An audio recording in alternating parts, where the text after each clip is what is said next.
If you enjoy seafood, you'll want to listen to this. Our oceans are becoming acidic at an unprecedented rate, the fastest pace in 300 million years. Some scientists say it's all because of carbon dioxide emissions, and it could deeply impact our shellfish industry, coral reefs, and even the entire marine ecosystem. Lingnan has this preview. Globally, the sea provides the primary source of animal protein for 1 billion people. But the sea is souring, and souring fast. A third of the carbon dioxide released into the atmosphere daily, much from burning fossil fuels, is absorbed by oceans worldwide. There, it mixes with seawater and forms carbonic acid. The more acidic waters make it difficult for shell-producing organisms like the oysters to produce their shells and begin life. Found in oceans, semi-translucent creatures called pteropods, also known as sea butterflies, once subjected to acidic seawater, would eventually burn through their shells and dissolving the key link in the ocean food chain. Studies have shown that 30% of coral reefs are in critical condition, and if preventative actions aren't taken, such as reducing carbon dioxide emissions, 60% of the world's coral reefs may die by 2050. Lingnan, CCTV.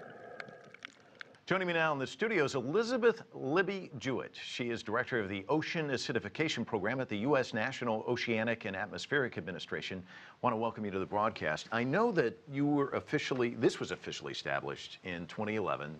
You're the first head of this program. Does that mean that NOAA got to the game late, or is this a new phenomenon? Well, that is a good question. We actually, NOAA scientists have been working on the topic of ocean acidification, particularly how the ocean takes up carbon for decades.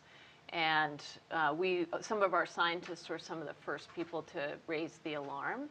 But it then took time to sort of get that into, inform Congress about that, and that eventually led to legislation which led to NOAA developing its own program. But essentially we had scientists who've been working on this for quite a while. So it's been out there for a while. Yeah, oh yes. If I'm watching this, you know, I may say, well, I don't really care about the oysters or crabs or whatever. You see where I'm going, but there is this march, isn't there, to humans where we are impacted. Can you talk about that?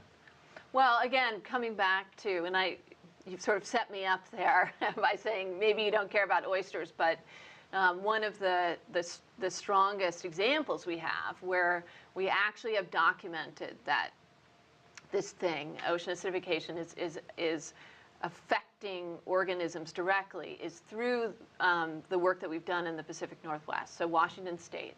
And there, the impact on oysters is clear. The reason that we had massive mortality of oysters is a result of ocean acidification. So, but, you know, 4 billion people across the globe rely on the oceans for a portion of their protein. And we don't know what the ramifications are, but the potential is there.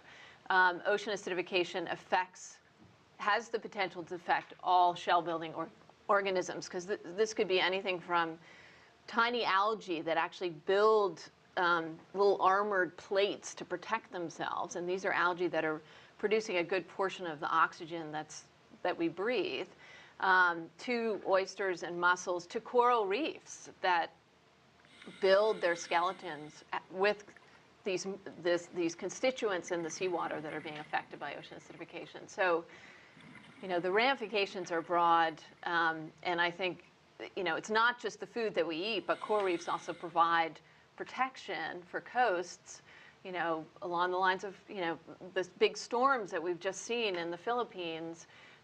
If the coral reefs weren't there to protect those coasts, the damage may have been even worse. I'll let you in on a little secret. I actually do like oysters, so I do care about them. Let me ask you this, though. Here's one of the things that I find interesting about this subject matter. If I were to go to a cocktail party and I were to talk about acid rain, most everybody would be like, yeah, I get it. Right. But ocean acidification, if I were to say that at a cocktail party, I get a lot of puzzled glances. Why do you think it's not in the public psyche, so to speak? Well, so the documentation of this trend, this change in the ocean's acidity, was only really firmly documented in around 04, 05. It takes time to educate the broader public about anything, that has to do with the environment. And I think, along the lines of the fact, now it's sort of common knowledge that the climate is changing, but this new evil, the other part of the CO2 equation, which is the ocean, is only recently documented. So I think it takes time. The fact that you're interviewing me today, I think, is evidence that the word is getting out. One final question from the oyster lover, the lobster lover, the crab lover. How resilient is the ocean, and how easily can this be reversed? So we have estimated that it would take between 10,000 to 100,000 years to reverse the increase that we've already seen, or the increase in acidity that we've already seen in the world's oceans. However, I think this is a good analogy, that it's easier to stop a train if it's not going very fast. But the faster it goes, the harder it is to stop that. So I think we have to unite as a global community, really focus on carbon dioxide emissions.